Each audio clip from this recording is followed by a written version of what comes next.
cerita sufi karena orang itu kan level spiritualnya udah di atas dari orang normal, orang biasa. Jadi ceritanya begini, suatu ketika Tuhan mengutus malaikat ke bumi dengan sebuah hadiah.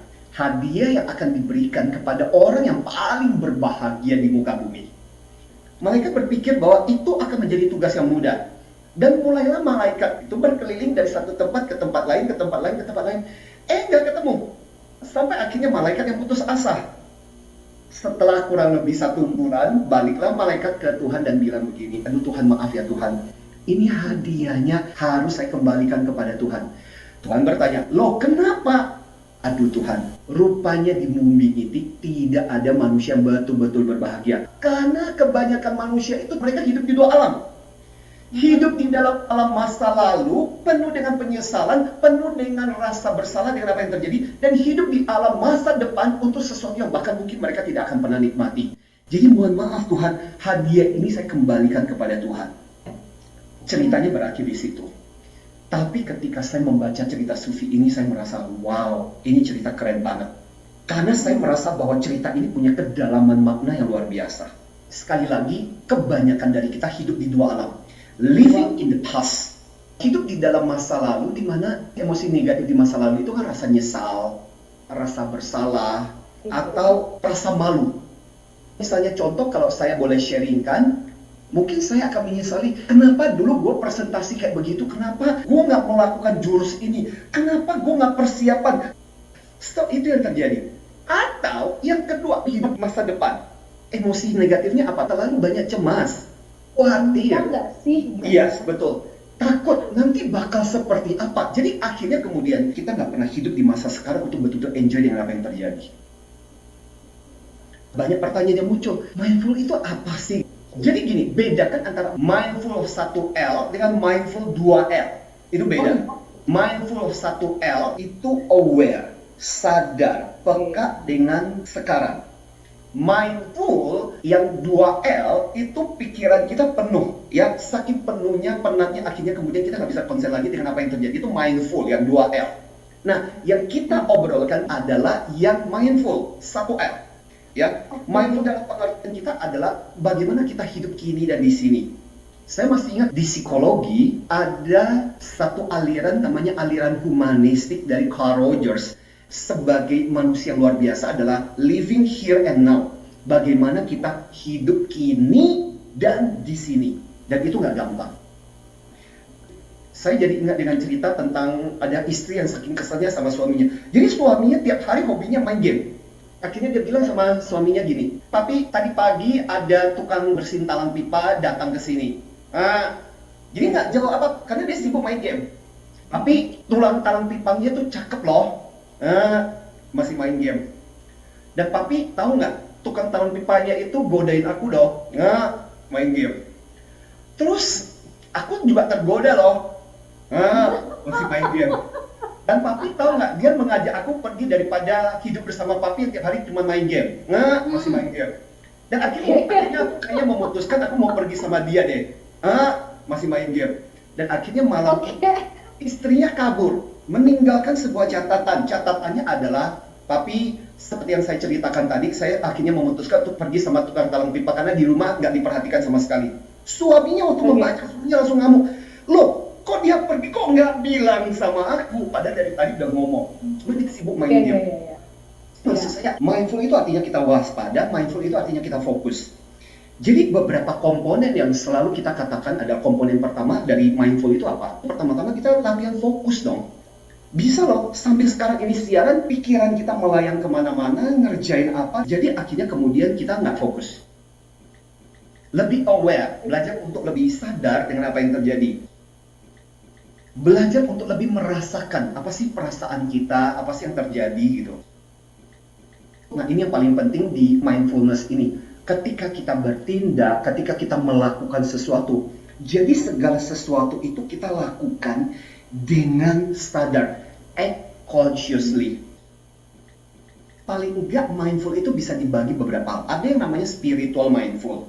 Misalnya contoh, ketika kita sekarang sama-sama siaran tapi kita tetap bersyukur, tetap punya connect sama yang di atas, apapun agama kita, keyakinan kita tetap bersyukur. Ya Allah, aku terima kasih hari ini aku masih bisa bernafas. Tuhan, terima kasih untuk segala yang Tuhan berikan pada hari ini. Itu mindful spiritual. Dan itu membuat kita bersyukur dengan luar biasa. Mindful yang kedua adalah mindful mental. Mindful mental itu adalah, yaitu kita alert, sadar dengan apa yang kita kerjakan. Ya, kita sedang bicara, betul-betul kita fokus. Dan itu membantu loh. Jadi belajar mindful itu membuat kita melakukan pekerjaan dengan lebih tuntas, dengan lebih cepat. Ada mindful sensory. Sensory itu panca indera kita bekerja. Mata, pendengaran kita, perasaan kita, apa yang kita cium, itu membuat harusnya kita bersyukur. Kan salah satu gejala COVID-19 itu adalah penciuman nggak bisa mencium lagi. Nah, terakhir ada yang namanya emotional mindful. Perasaanmu sebenarnya sekarang ini apa sih? Apa yang terjadi? Tidak menolak perasaan. Karena kesadaran itulah yang kemudian nanti kita ubah. Kesadaran inilah yang akan membuat kita tahu ini penyebab kita stres, bagaimana apa yang harus kita lakukan, kita jadi tahu. Perhatikan situasi kita sekarang. Pertama-tama bombardir dari teknologi. Bangun pagi aja, hal pertama kali yang kita cari adalah handphone. Waktu dibuka, pang, ada begitu banyak notifikasi udah muncul. Jadi ada begitu banyak gangguan sejak kita bangun pagi. Untuk nggak bisa fokus dengan apa yang terjadi. Yang kedua adalah, karena kita terburu-buru. Segala sesuatu makin cepat. Nah, salah satu dampak dari teknologi, karena misalnya contoh atasan kita tahu bahwa kita punya teknologi, maka jangan salah, tuntutan target waktu pekerjaan juga menjadi lebih cepat. Dan itu membuat kita terburu-buru terus-menerus untuk melakukan pekerjaan kita dengan cepat. Saking terburu-burunya, bahkan kita dengan anak kita, dengan orang-orang yang kita kasihi, bahkan dengan mereka aja kita udah nggak punya waktu sama sekali. Dan itu menjadi begitu mahalnya. Dan yang ketiga adalah karena kita dituntut, bahkan sekarang itu multitasking. Kalau bisa melakukan ini sambil ini, ya sambil masak, nyalain mesin cuci gitu ya, sambil kemudian di depan laptop, terus kemudian Zoom meeting gitu ya, sambil bikin laporan. Banyak ya Pak Antoni ya. Nah, benar, kita harus cepat. Kita harus bisa mengikuti sebuah irama. Problemnya adalah punya hidup, mungkin kita punya hidup yang panjang. Kita punya hidup 60 tahun, 70 tahun. Tapi sebagian besar dari usia itu kita lewati dengan kita nggak sadari. Kenapa? Karena diburu-buru. Jadi waktu yang sebenarnya 70 tahun, 60 tahun, mungkin yang betul-betul kita nikmati mungkin cuma sekitar 20 tahun. Mari kita bikin realistis lah. Bahwa mungkin juga nggak bisa sepenuhnya, lantas kemudian kita bahkan nggak bisa enjoy sama sekali dengan apa yang terjadi. Yuk fokus, berusaha untuk share, berusaha untuk bisa menikmati, berusaha untuk bisa enjoy 100% hadir kini dan di sini. Itu sebabnya, kalau saya boleh bocorkan rahasianya, berbagi dengan teman-teman ACD, awareness, change, dan kemudian decide. Belajar untuk aware untuk memilah-milah. Oke, aku punya masalah dengan situasi pekerjaan saat ini. Aku punya situasi dengan kondisi tempat di rumah. Aku punya masalah itu, memilah-milah itu seperti kayak kita menumpuk sesuatu dengan lebih tertib. Karena kita aware. Yang kedua, change. Dengan kesadaran kita kemudian berpikir apa sih memungkinkan yang bisa kita ubah. Artinya gini loh, tanpa sadar kadang-kadang kita itu nggak aware. Stres itu terjadi seringkali karena emosi bertumpuk-tumpuk yang kita nggak pernah sadari. Kenapa saya stres? Nggak tahu ya, tapi aku merasa stres aja. Di bawah sadar, mungkin gara-gara karena mikirin masalah itu, saking banyaknya masalah, udah nggak terpikirkan lagi, udah masuk ke bawah sadar. Nah, dengan kesadaran membuat kita jadi bisa menaikkan kembali lagi, oh iya ya. Jadi kita bisa mengubah. Makanya kalau kita bicara tentang kecerdasan emosional, itu kan selalu dimulai dengan yang namanya self-awareness. Penelitian mengatakan ketika kita sadar, itu adalah hukumnya wajib untuk kita melakukan perubahan. Nah, setelah kita merubah, berikutnya adalah keputusan. Apa yang bisa kita ubah, apa yang kita nggak bisa ubah. Ya, kondisi pandemi ini sampai kapan, aku nggak bisa ubah. Keputusan yang aku bisa ubah adalah, aku bisa memutuskan untuk manyun, aku bisa memutuskan untuk tersenyum. Itu keputusan. Makanya sangat penting yang namanya awareness, change, dan kemudian make a decision. Bagaimana kita membuat keputusan bahwa hari ke hari, aku mau memutuskan tidak menjadi korban. Jadi at the end, kita bisa merasakan meskipun kita di tengah pandemi, ada begitu banyak orang yang hidup di dalam ketakutan, kecemasan. Kita menjadi segelintir orang langka yang bisa hidup dengan mindful dan hidup dengan bahagia meskipun pandemi seperti ini terjadi. Jadi hidup itu akan lebih kaya ketika kita bisa mindful. Bruce Lee selalu bilang, yang penting bukan seberapa panjang lo hidup, yang paling penting adalah bagaimana kamu memaknai kehidupan itu penting. Jadi dengan kata lain, percuma kamu hidup 70 tahun, tapi sebenarnya kehidupan yang kamu sadari itu cuma 20 tahun. Mendingan saya hidup 30 tahun, tapi saya betul-betul menikmati 30 tahun saya ini. Saya masih ingat, waktu saya di Jepang, I have a very interesting moment.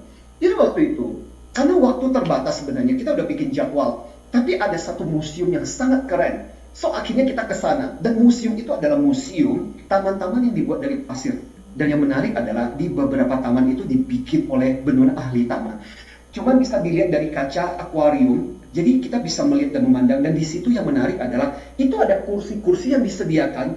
Jadi orang bisa duduk hanya untuk menatap itu. Dan kita berkeliling satu taman itu hampir 1 jam. Kita udah lari-lari, udah foto-foto di mana, balik lagi. Dan saya menyaksikan itu ada seorang ibu-ibu tua dari 1 jam tidak beranjak. Wajahnya teduh, wajahnya tenang. Dia cuma duduk di sana dan enjoy taman yang ada di depan dia.